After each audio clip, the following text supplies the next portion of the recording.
Hello बच्चों, जब हम किसी भी सरकारी परीक्षा की तैयारी करते हैं तो सबसे पहले हमारे मन में एक ही बात होती है कि यार हमें कौन कौन से चैप्टर करने हैं जो इम्पोर्टेंट हो और जिसे करके हमारा सिलेक्शन हो जाए। मैं इस वीडियो में उनको भी इनवाइट करूंगा जो बच्चे पेपर दे चुके हैं और जो पहली बार फ्रेशर देने जा रहे हैं उनके लिए तो ये बहुत ही ज़्यादा उपयोगी है, क्योंकि ये क्लास तुम्हें बताएगी भाई कौन कौन से चैप्टर तुम्हें करने हैं, चाहे वो RRB, SC, banking, state, PCS हो, आपका कोई भी एग्जाम हो सरकारी, उसमें ये पर्सन आते ही आते हैं। सबसे पहली बात, जो मैं ये चैप्टर बता रहा हूँ ये आपके 8 चैप्टर हैं और ये 8 वो चैप्टर हैं जो आप बचपन से पढ़ भी रहे हो और ये 70 से 80% पूरा हिस्सा जो है पेपर का इन्हीं में कवर होता है। सबसे पहला चैप्टर और मोस्ट इम्पोर्टेंट, सबसे पहला चैप्टर और मोस्ट इंपॉर्टेंट, जिसको हमेशा हर एक पेपर में इसमें से कुछ ना कुछ पूछा जाता है, और ये पूरे अंकगणित की रीढ़ की हड्डी है। रीढ़ की हड्डी समझते हो ना, इंसान के शरीर में एक ऐसी हड्डी जिस पर पूरा इंसान का ढांचा टिका है, वैसे ये पूरा पेपर की जो तैयारी है वो परसेंटेज के ऊपर टिकी हुई है। परसेंटेज अच्छे सीख लिया तो आपका सब कुछ समझो आपने आधा मैथ कवर कर लिया। इसमें आपका लाभ हानि, साधारण, चक्रवृद्धि ब्याज, डेटा, ये सब जो है परसेंटेज में कवर हो जाता है। उसके बाद अगला चैप्टर आता है आपका लाभ हानि। अगर आपका प्रतिशत अच्छा है, ये बिल्कुल जुड़े हुए चैप्टर, अगर प्रतिशत अच्छा है तो प्रॉफिट लॉस अपने आप ही अच्छा होगा, से कोई रोक नहीं सकता। इसमें किस तरह के प्रश्न आते हैं, क्रय मूल्य, विक्रय मूल्य, मार्कअप, छूट, डिस्काउंट, इस तरह के सवाल यहाँ पे पूछे जाते हैं। फिर तीसरा जो मोस्ट इंपॉर्टेंट चैप्टर है वो है आपका अनुपात और समानुपात।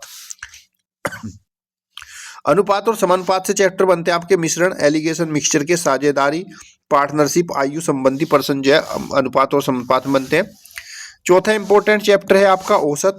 किसी भी समूह में व्यक्ति को शामिल होने या निकालने पर उसकी उम्र कितनी बढ़ जाएगी, औसत कितना कम होगा, ज़्यादा, इस तरह के प्रश्न आते हैं। फिर साधारण ब्याज और चक्रवृद्धि ब्याज बहुत इंपॉर्टेंट है, और इसमें पेपर में जो प्रश्न ज़्यादातर पूछे जाते हैं वो 2 और 3 साल के वर्षों में आपका साधारण ब्याज और चक्रवृद्धि ब्याज के अंतर पर आधारित प्रश्न ज्यादा पूछे जाते हैं। इसके शॉर्ट मेथड है जो मैंने कराए हैं, और अब मैं अगली जो सीरीज बच्चों आपके लिए चलाने वाला हूं वो यही चलाने वाला हूं, जिसमें इंपॉर्टेंट क्वेश्चन जो है कवर करेंगे हम लोग। समय और कार्य, इसमें पुरुष, महिला, बच्चे, पाइप, टंकी, इस तरह के सवाल आपके पूछे जाते हैं। कार्य क्षमता पूछी जाती है, ये सब चीजें। उसके बाद आता है समय, गति और दूरी। यहाँ पर ट्रेन, प्लेटफार्म, खंबे, नाव, धारा, इससे संबंधित प्रश्न आते हैं। मीटर प्रति सेकंड, मिनट प्रति मिनट, मीटर प्रति सेकंड और किलोमीटर प्रति घंटा, इस तरह के सवाल यहाँ पर बनेंगे। उसके बाद जो 8वां चैप्टर इंपॉर्टेंट है आपका वो है विभाज्यता का नियम, जिसमें नंबर सिस्टम में विभाज्यता का नियम आएगा, इकाई अंगणित आएगा, इकाई यूनिट, शेषफल प्रमेय और एलसीएम एचसीएफ के प्रश्न आएंगे। उसके बाद जो आपके ये जो 8 चैप्टर हैं ये तो मोस्ट इंपॉर्टेंट है, यानी कि ये वो हैं जो 70 से 80% हिस्से को कवर करते हैं। उसके बाद अगला जो आपका आता है बीजगणित, और बीजगणित के बाद सिंप्लीफिकेशन। इसमें आपका रहेगा सरलीकरण। सरलीकरण में आपका बोर्ड मास नियम पर आधारित प्रश्न होंगे, और बैंक परीक्षाओं के लिए बहुत ज्यादा जरूरी है ये, क्योंकि वहां पर आपको कैलकुलेशन का ही पूरा खेल है। और बीजगणित सर्व समीकरण, यहाँ पर आपका a + b का whole square, a ³ b ³ a - b का होल स्क्वायर और x + 1/x के टाइप के क्वेश्चन जो है जो खासकर एसएससी और रेलवे के लिए बहुत ज्यादा इंपॉर्टेंट है। जो बच्चे रेलवे और एसएससी की तैयारी कर रहे हैं उसमें ज्यादा पूछे जाते हैं। उसके बाद आपका आता है अगला चैप्टर क्षेत्र, मिति और ज्यामिति। यहाँ पर भी हमारे 2 तरह के फिगर होते हैं, एक 2D फिगर और एक 3D।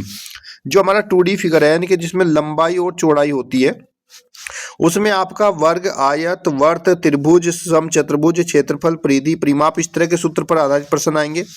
यहाँ पे आपकी शेप होगी, रेक्टेंगल आ जाएगा, आपका वर्ग आ जाएगा, साथ ही आपका यहाँ पर समांतर चतुर्भुज आ जाएगा, उस पर आधारित हो गए आपका जो है समचतुर्भुज आ जाएगा।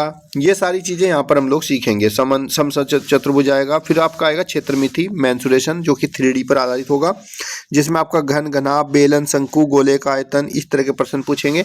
और फिर आपका ज्यामिति आएगा। ज्यामिति जो है वो एसएससी सीजीएल के लिए बहुत ज्यादा जरूरी है।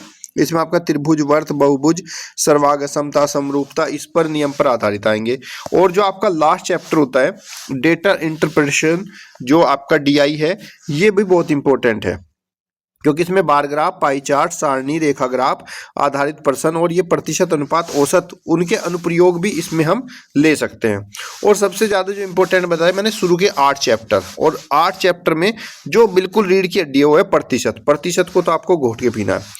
तो जो बच्चे तैयारी कर रहे हैं, फ्रेशर्स हैं, वो इसमें लग जाएं, और जो तैयारी कर चुके हैं या वो पेपर दे चुके हैं, एक्सपीरियंस है, तो मुझे कमेंट बॉक्स में बताना कि जो मैंने बताया वो बात सही है कि गलत, क्योंकि मैं एक्सपीरियंस के आधार पर जो बच्चों से बातचीत करता हूं और जो मैं पेपर बनाता हूं और बच्चों के पेपर लिए हैं और मैंने कोर्स बनाया उसके अकॉर्डिंग मैं आपको बता रहा हूं। ये क्वेश्चंस अगर आप कर लोगे तो समझो आप अपने आधे हिस्सेदारी पर जॉब के जो पेपर है सरकारी परीक्षा उसकी आधी हिस्सेदारी ले लोगे। बचा हुआ जो है आपका वो जीएस पर आधारित होगा। जीएस कैसे पढ़नी है, लैंग्वेज कैसे पढ़नी है, वो मैं अगली क्लास में बताऊंगा। और आपके लिए मैथ का एक फ्रेश बेंच में शुरू करूंगा जिसमें आपको बेसिक से लेकर ऊपर तक की सारी क्लासें यहाँ पर मैं लूंगा। तो उम्मीद करता हूँ ये आपको अच्छा लगा होगा, तरीका आपको समझ में आया होगा कैसे आपको सीखना है, कैसे आपको क्लास लेनी है।